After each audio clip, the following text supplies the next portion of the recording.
ଦେଖାଯିବ ଭଲ ରଙ୍ଗ।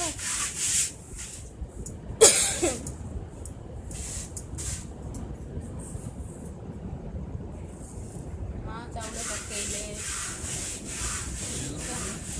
ତାପରେ ତାକୁ ବାହାରିବ, ତାକୁ କାଢ଼ିବେ।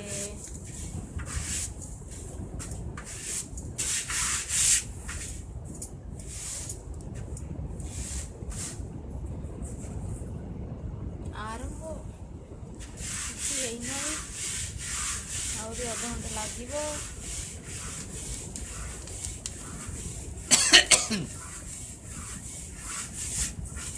ଟିକେ ତଳକୁ ଆଣ।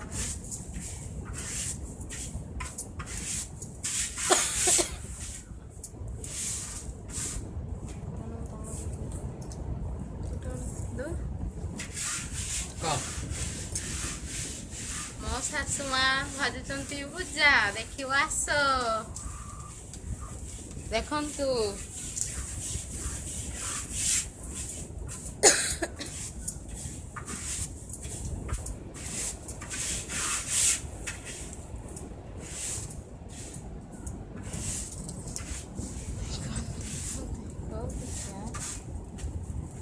ଭଜା ପାଇଁ କ'ଣ କ'ଣ ଦରକାର?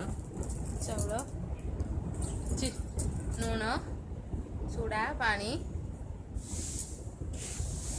ଆଣ୍ଟି ଚୁଲି କାଠ କିଏ କହିବେ? ତ ବା କହିବେ ନା ତ ମା କହିବେ? ଚୁଲିର ଭଜା ଥାଏ ତମେ ଜାଣିନ କି? ଚୁଲି ପାଇଁ କାଠ ଦରକାର ଜାଣିନ?